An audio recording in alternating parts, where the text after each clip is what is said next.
L'entrepreneuriat est un enjeu au cœur du développement de nos pays africains. Entreprendre, c'est être capable de réaliser un certain nombre de choses, des actions et de l'énergie pour réaliser le projet dans lequel on a envie de s'investir. Madame, Monsieur, vous l'avez compris, c'est la reprise officielle de votre programme Télé Boss, votre magazine qui traite de l'entrepreneuriat jeune au Cameroun et même en Afrique. Alors, pour la reprise de cette troisième édition, nous avons eu le privilège d'inviter et je vais dire de recevoir un entrepreneur qu'on ne présente plus dans l'univers tech au Cameroun. Il s'agit de Monsieur Jean-Pierre Bouep, avec qui nous allons certainement parler de son expérience dans le domaine de l'entrepreneuriat, mais aussi nous allons découvrir avec lui les projets en cours et futurs sur lesquels il travaille en ce moment, et peut-être pour terminer par son rêve le plus fou en tant que jeune entrepreneur africain. Alors bonjour Monsieur Jean-Pierre Bouep et surtout merci d'avoir accepté l'invitation. Bonjour, c'est moi qui vous remercie. Alors pour commencer cette émission, j'aimerais quand même rappeler aux téléspectateurs comment est-ce que moi je vous découvre. Bon, c'est vrai, j'avais déjà entendu parler de Monsieur Jean-Pierre Bouep dans les médias un peu partout, mais particulièrement lors de cette campagne organisée par les jeunes Camerounais, je pense qu'il s'agissait de Bring Back Our Internet, où le média international France 24 s'était tourné vers vous justement pour avoir votre analyse par rapport à cette situation-là. Est-ce que vous pouvez rapidement revenir en quelques mots sur ce qui s'était passé? Bon, c'était lorsque le gouvernement avait décidé de couper Internet dans les deux régions anglophones du pays. Et cela avait duré un certain nombre de temps, donc bien évidemment les médias internationaux s'étaient intéressés à la question de savoir pourquoi est-ce que le gouvernement allait aussi loin dans la restriction des libertés, puisque c'était de ça qu'il était réellement question sur cette affaire-là. Et on a été, pas que moi, énormément de personnes se sont mobilisées sur les réseaux sociaux autour du hashtag Bring Back Our Internet, en référence au fameux hashtag Bring Back Our Girls, popularisé des années plus tôt, pour justement parler et dénoncer le fait que près de la moitié du pays ne pouvait pas être privé d'Internet. Donc c'est dans ce sens que j'ai eu à faire une intervention sur France 24 sur la question principalement pour exposer un petit peu les faits et revenir sur ce qui nous motivait autour de ce hashtag-là. Alors avant de revenir sur votre parcours, bien entendu, j'aimerais quand même vous poser une question. Pourquoi est-ce que dans l'univers start-up au Cameroun, pourquoi est-ce que dans l'univers tech, on ne pourrait parler des professionnels sans appeler le nom de M. Jean-Pierre Bouep? Je ne sais pas, peut-être parce que depuis 5 ans, on a mené un certain nombre d'actions qui ont généré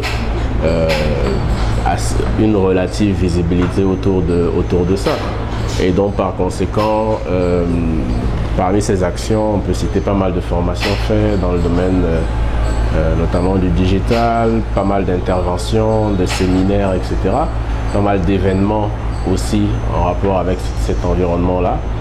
Et donc par conséquent, peut-être que ce nom-là revient très souvent.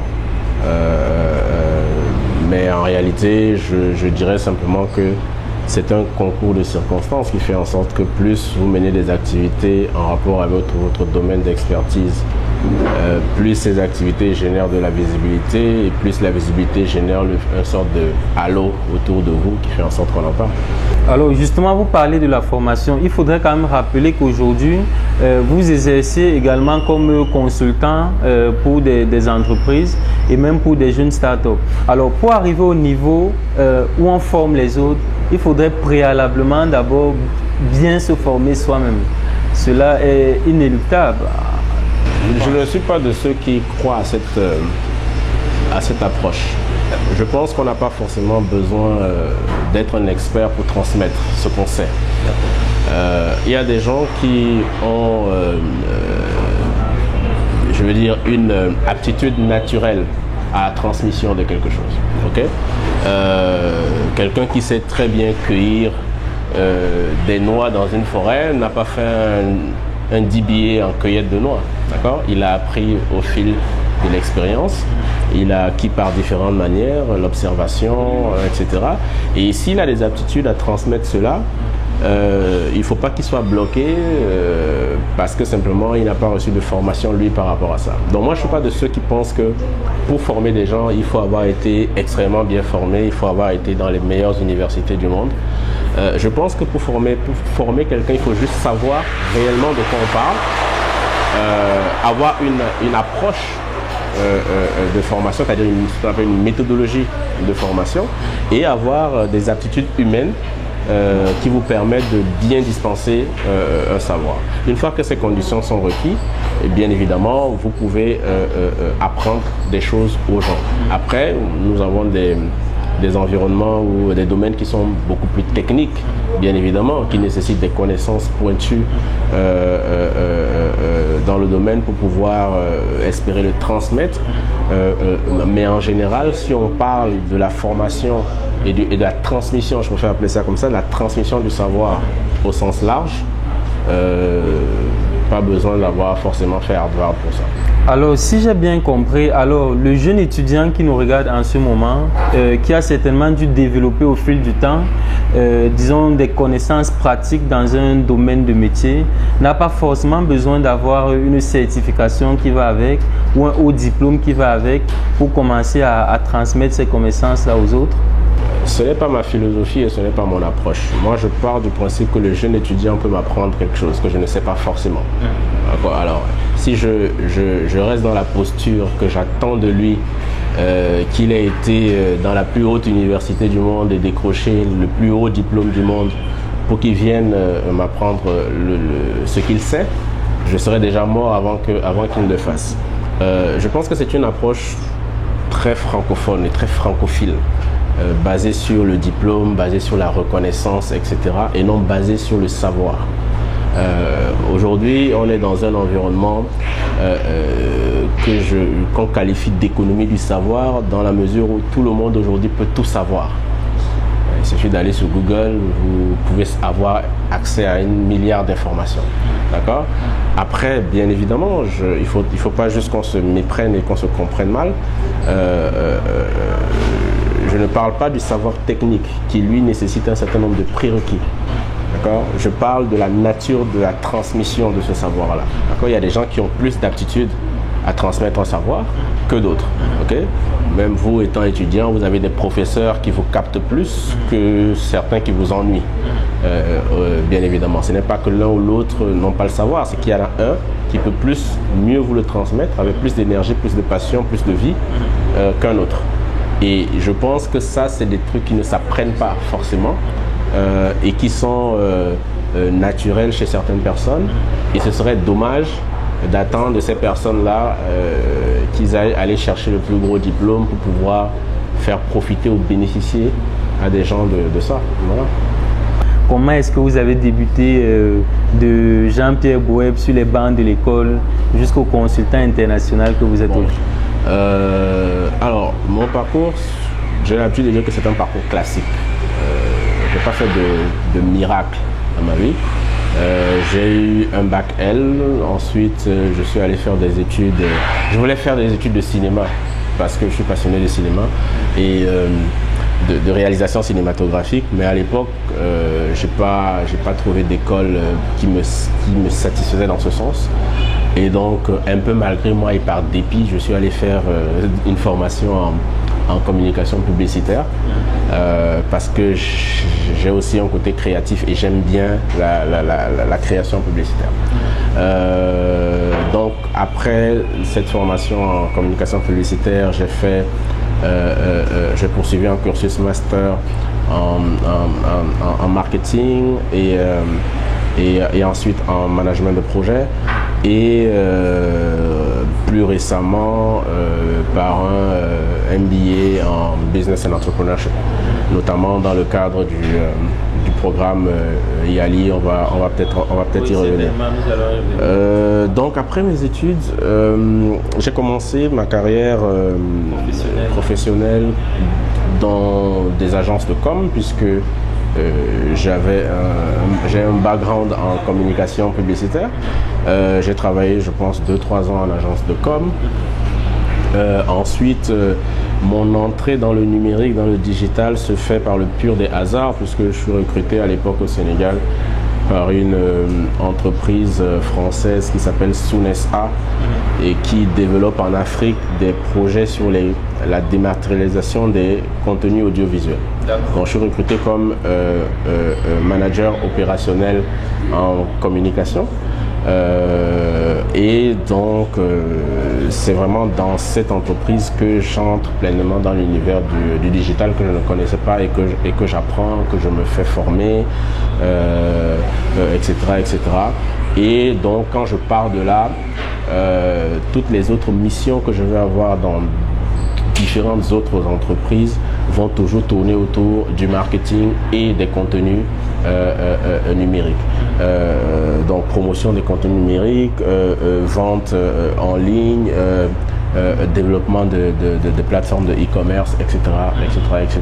Alors, une question quand même, dans votre parcours, pourquoi ne pas avoir fait le choix de créer directement une boîte à la fin de vos études? Pourquoi avoir voulu vous orienter d'abord dans, pourquoi avoir choisi de travailler d'abord avant de plus tard parce que moi je suis de ceux qui pensent que les chèvres ne font pas des poules et qu'il faut un certain nombre d'éléments assez solides qui vous permettent d'avancer sereinement dans la vie. Et puis, c'est aujourd'hui que l'entrepreneuriat jeune est quelque chose de très sexy et à la mode. Je veux dire, à l'époque, moi, quand je finis mes études, ce n'est pas la grosse tendance de l'époque. Hein. Donc, le chemin classique à l'époque, c'est que vous trouvez un boulot, vous trouvez un stage, vous trouvez un boulot, vous apprenez dans le tas, vous commencez au bas de l'échelle, vous grimpez, etc. Quoique, même si moi j'ai toujours eu cette fibre entrepreneuriale, je savais toujours que j'allais créer ma boîte un jour. Je n'ai jamais, par exemple, fait plus d'1 an dans une entreprise. Au bout d'1 an, je me lassais déjà et je partais presque, ou alors je changeais de contrat pour être une sorte de consultant. Mais des contrats type en CDI, je n'en ai pas fait plus d'1 an dans une boîte. Parce que quelque chose peut-être que je ne sais pas faire, c'est que je ne sais pas travailler pour d'autres personnes et que j'ai une fibre entrepreneuriale qui est exacerbée et que il fallait donc que je crée cette boîte-là. J'ai d'abord pendant longtemps fait du freelance avant d'arriver à la création d'entreprises effectives. Alors, c'est lorsque vous étiez au Sénégal que vous avez démarré l'initiative Dakar 2.0.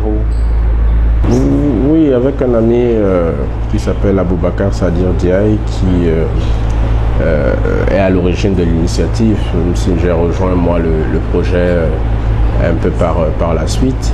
Et cette initiative aussi était précurseur un peu de tout ce qui se passait au niveau de l'écosystème technologique du Sénégal. Et on a assisté à ça, on a regardé ça se développer avec beaucoup d'entrain et beaucoup d'énergie. Et ça nous a inspiré pour la suite. D'accord. Et c'est après donc votre passage au Sénégal que vous décidez de revenir au Cameroun en 2012. Fin 2012. Et ça en est suivi donc naturellement les projets, l'agence ODB dont vous nous en parlerez. Pas tout de suite. En 2012, lorsque je rentre dans un contexte un peu particulier puisque je ne connais pas bien le Cameroun parce que ça fait 18 ans que je suis parti sans être revenu et je dois réapprendre un certain nombre de choses. Et donc je décide d'abord de prendre un boulot de salarié dans une agence qui s'appelle Tendance Scénique qui existe toujours. Et je suis donc, j'occupe dans le poste de digital manager chez Tendance Scénique. pendant une bonne année, je crois, le temps d'observer un peu l'environnement, de voir ce qui se passe, ce qui se fait, etc.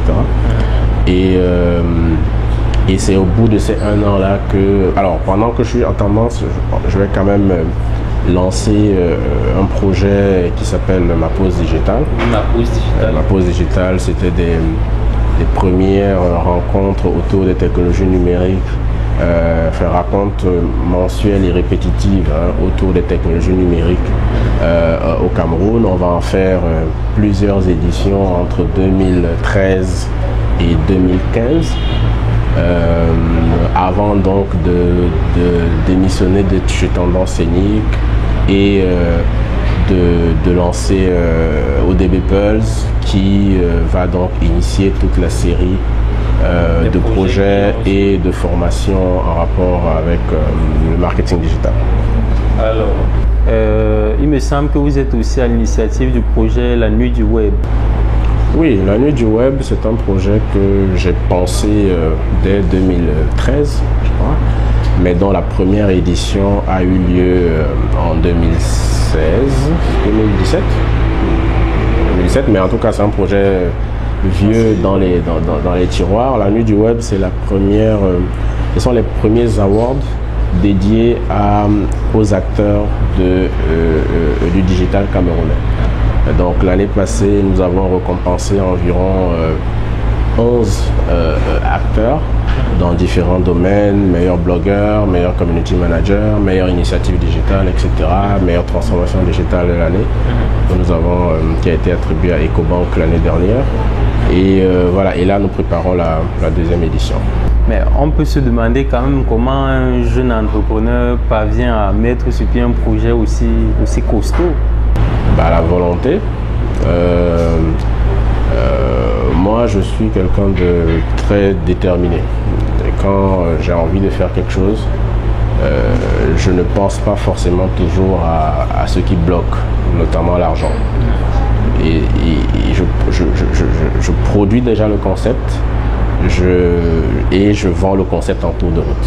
C'est exactement ce qui s'est passé avec La Nuit du Web, dans la mesure où on a conçu ce projet, on l'a écrit, on l'a rédigé, on l'a défini dans un cadre précis et on est allé vers le marché pour le vendre et ça a donné ce que ça donnait. D'accord. Alors maintenant que nous avons brossé donc comme ça tout votre parcours entrepreneurial, maintenant nous pouvons parler de ce sur quoi vous travaillez en ce moment. Quels sont vos projets en cours et futurs? L'un des projets en cours aujourd'hui, c'est la plateforme Wizo Delivery. L'année dernière, on a lancé une start-up qui s'appelle Wizo Technologies qui développe un projet qui s'appelle Wizo Delivery. Wizo Delivery, c'est une plateforme de livraison à la demande. Alors, dans mes délires, j'étais parti un peu sur la logique d'un modèle ubérisé, c'est-à-dire que ce que Wizo devait permettre de faire, c'est mettre en rapport des personnes qui ont besoin qu'on fasse des livraisons pour eux et des personnes qui ont besoin de travailler à faire des livraisons. Mais tout ceci basé sur une plateforme web et mobile.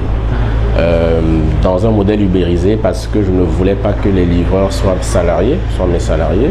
Les livreurs devaient travailler pour leur compte et on était des partenaires. Donc aujourd'hui, on travaille sur ce projet. C'est pas évident parce que l'environnement camerounais n'est peut-être pas encore prêt pour certains modèles économiques. Notamment le modèle ubérisé ne marche pas très bien parce que les gens veulent être salariés, ils ne veulent pas travailler pour eux. Philosophie que je ne comprends pas très bien, mais bon, c'est la réalité. Donc là, aujourd'hui, on est en train de redesigner un petit peu le business model et de l'adapter peut-être un peu plus à notre concept, en sachant que la logique première ne change pas, ça restera une plateforme de livraison à la demande. Vous êtes chez vous, vous avez faim, vous avez besoin que quelqu'un vienne ici vous prendre une portion de frites et vous l'amener. Vous pourriez simplement aller sur la plateforme, demander à un livreur de faire cette course-là et vous serez livré chez vous. La logique sera celle-là, mais le modèle évoluera d'une manière un peu plus à s'adapter à l'environnement. Alors, Jean-Pierre Boep donne également des formations notamment liées à la communication digitale. Alors, le jeune entrepreneur ou le jeune étudiant qui nous suit en ce moment, qui a envie de se déployer sur le domaine digital au Cameroun, qui ne sait pas forcément comment se former, parce qu'il faudrait quand même mentionner que ce n'est pas des formations classiques qu'on retrouve dans les cours à l'université ou à l'école. Donc, il faudrait se tourner vers des instituts ou alors vers des programmes spécifiques qui sont liés à ces formations-là. Alors, celui-là donc qui cherche la formation, qui est intéressé par votre contenu, comment il se fait pour entrer en contact avec vous? Comment il se fait pour avoir accès à la formation que vous délivrez? Oh, je crois que je dois être dans l'environnement tech, l'une des personnes les plus faciles à retrouver. Il suffit de taper mon nom sur Google pour savoir presque tout sur ma vie. Donc, les personnes qui pourraient être intéressées à entrer en contact avec moi peuvent bien évidemment me rechercher sur Internet. Je suis sur presque tous les réseaux sociaux et voilà. Alors, maintenant, parlant du programme de formation en lui-même, c'est quand la prochaine séance de formation? Il n'y a pas un programme de formation spécifique. Il y a des formations en fonction de la demande et en fonction des profils. La prochaine là que nous organisons aura lieu à Douala les 7, 8 et 9 février. Et à Yaoundé les 26, 27 et 28 février. Alors, c'est une formation intitulée Social Media Marketing et Community Management. Donc, en clair, grosso modo, c'est une formation qui va permettre aux apprenants, aux auditeurs, d'avoir les outils nécessaires pour pouvoir amorcer des communications efficaces en utilisant les réseaux sociaux, le web et les réseaux sociaux. Donc, en clair, savoir définir une stratégie social média, une stratégie de présence sur les réseaux sociaux pour une entreprise, pour une personnalité, pour un artiste, pour une institution, savoir gérer la présence en termes de community management au quotidien sur les réseaux sociaux auxquels ils seront présents. Alors, on va revenir maintenant sur le YALI, Young African Leader Initiative, dont vous avez pris part en 2016. Alors déjà, comment est-ce que vous êtes entré en contact avec cette organisation? Donc déjà, il faut préciser que le Young African Leader Initiative, alors ça s'appelle le Mandela Washington Fellowship for Young African Leaders, est une initiative lancée par le président Barack Obama lorsqu'il a pris le pouvoir en 2008, qui visait à créer un pont entre les États-Unis et la jeunesse africaine.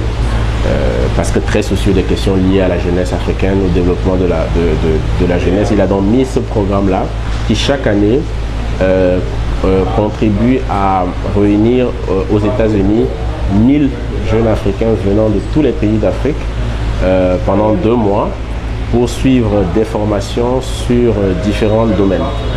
L'entrepreneuriat, alors il y a business and entrepreneurship, public management et il y a un troisième track que j'ai oublié. Non, pas agriculture. Il y a un troisième track que j'ai oublié en tout cas. Et en fonction de votre track, vous êtes envoyé dans une université américaine, vous passez 2 mois et vous êtes formé pendant ces 2 mois-là, et au sortir de ces 2 mois-là, vous repartez avec des compétences, etc. Et bien évidemment, pendant ces 2 mois, vous avez la chance de participer à un sommet d'1 semaine à Washington DC avec le président Barack Obama, où vous abordez différentes thématiques en rapport avec le développement de l'Afrique, de la planète, de l'écologie, du monde, etc. Chaque année, les différentes ambassades des États-Unis dans les différents pays africains, par le biais d'un organisme qui s'appelle IREX, lancent donc un appel à candidature. Et donc, vous devez aller sur le site YALI. Enfin bref, dès que vous tapez YALI, vous avez accès à ce lien. Et sur ce site, vous avez un formulaire que vous devez remplir avec une série de questions, plusieurs questions qui parlent de vous, qui parlent de votre expérience, qui parlent de votre action au travers de vos communautés. Donc vous devez remplir un formulaire de plusieurs pages. Et vous renvoyez ce formulaire-là. Tous ces formulaires vont aux États-Unis, sont donc analysés par l'organisation IREX. Et là, je parle du Cameroun, je ne connais pas trop pour les autres pays, mais au Cameroun, en 2016, ce qui s'était passé, c'est qu'il y avait eu, si ma mémoire est bonne, plus de 20 000 candidatures. Alors, sur les 20 000 candidatures, ce que IREX a fait, surtout le Cameroun, hein, ce que IREX a fait, c'est qu'ils en ont sélectionné 600 qu'ils ont renvoyé à l'ambassade des États-Unis. D'accord. L'ambassade des États-Unis a fait passer des tests en one-to-one avec, je crois, non, ils en ont sélectionné 300 eux aussi. Et ils ont fait passer des tests à ces 300-là. Et de ces 300-là, ils en ont retenu 24. Donc on est parti de plusieurs milliers de candidatures à 24 personnes simplement au Cameroun qui devaient donc représenter le Cameroun à cette édition de Yali. Donc le processus de sélection est très fin. Et voilà, ce n'est pas juste tout le monde qui va malheureusement. Mais c'est une formidable opportunité pour ceux qui sont sélectionnés. Alors on peut s'imaginer qu'une opportunité comme celle-là, ça doit certainement ouvrir les portes. Ouvrir les portes, ouais, ça vous permet de rencontrer, enfin ça vous permet d'être exposé à beaucoup de choses. Ça vous permet d'être exposé déjà au savoir, parce que vous passez, comme j'ai dit, 2 mois dans une grande université américaine et vous avez des professeurs de niveau extraordinaire qui vous apprennent des choses super intéressantes par rapport à vos centres d'intérêt. Et ensuite, vous avez, pendant ce temps-là, vous rencontrez vraiment des directeurs d'entreprise. Moi, je me rappelle des visites au siège de Coca-Cola, dans des organismes comme UPS et bien d'autres. Donc, vous êtes vraiment en contact avec un réseau professionnel de très haut niveau. Alors après, est-ce que ça ouvre des portes, est-ce que ça ferme des portes, je ne sais pas. Moi, je sais juste que vous profitez de ça et puis vous décidez d'en faire après ce que vous voulez. Alors, lorsqu'on vous entend parler, monsieur Jean-Pierre Boret, vous donnez l'impression d'être quelqu'un de très rigoureux. Alors, je vous pose la question, est-ce que vous êtes rigoureux? Il paraît que je suis rigoureux et je pense que globalement, si on n'est pas rigoureux, on n'avance pas. On est dans un monde qui est de plus en plus distrayant. Les réseaux sociaux, le mobile, les applications, c'est quelque chose de très distrayant et pas simplement le web et le digital, mais même l'environnement physique est très distrayant. Et donc, quand on est jeune, quand on a un rêve et quand on ne... C'est pas de la rigueur. J'aime pas trop ce terme. Je pense que c'est plus de la discipline que de la rigueur. Si vous ne mettez pas de la discipline dans ce que vous faites, dans les relations que vous avez avec les gens, vous perdez un peu du temps. Alors, après, vous devez choisir, est-ce que vous vivez votre vie pour perdre du temps? Est-ce que vous vivez votre vie pour avancer par rapport à ce qui vous tient à cœur? De mon côté, le choix est fait. Bon, après, chacun gère ça comme il veut. Alors, si je vous posais la question pour terminer cette émission de savoir quel est votre rêve le plus fou? Bon, j'imagine que c'est rêve au sens professionnel. Au sens professionnel, je n'ai pas de rêve. J'ai des objectifs. Et j'ai une vision. Peut-être que le terme vision va se rejoindre un peu plus avec ce que vous appelez rêve. J'ai une vision et cette vision se décline en objectifs qu'il faut atteindre étape par étape, année après année. Et on travaille pour ça. Donc, dans 10-15 ans, j'aimerais voir, par exemple, que l'une des boîtes que j'ai est peut-être ici au niveau panafricain. Ce serait pas mal. Dans 10-20 ans, j'espère qu'au travers des actions que nous menons au jour le jour, on aura inspiré assez de jeunes africains, pas forcément à suivre la voie de l'entrepreneuriat, parce que tout le monde n'est pas forcément appelé à ça, mais à prendre conscience qu'il y a un pouvoir en Afrique qui s'appelle la jeunesse que la jeunesse doit prendre conscience de ce pouvoir-là. Et une fois qu'on aura pris conscience de ce pouvoir-là, on pourra véritablement beaucoup changer les choses. Donc, ma mission au quotidien, c'est ça, c'est déjà par moi-même essayer de transmettre un certain nombre de choses par les actions. Et lorsque j'ai la chance de croiser des petits frères, j'ai toujours un mot d'encouragement et de motivation parce que je suis de ceux qui pensent qu'on est très en arrière par rapport aux autres continents. Pas parce qu'on n'a pas la même intelligence, pas parce qu'on est différent, mais simplement parce qu'on a beaucoup de choses qui nous endorment au quotidien. Et il faut prendre conscience de ça, il faut prendre conscience de ce qu'on vaut en tant qu'être humain, en tant que jeune aujourd'hui au XXIe siècle. Et une fois qu'on a pris conscience de ça, il faut s'envoler. Alors, chers amis téléspectateurs, nous sommes arrivés à la fin de votre programme Téléboss. Merci à vous qui avez tenu à suivre l'émission jusqu'à la fin.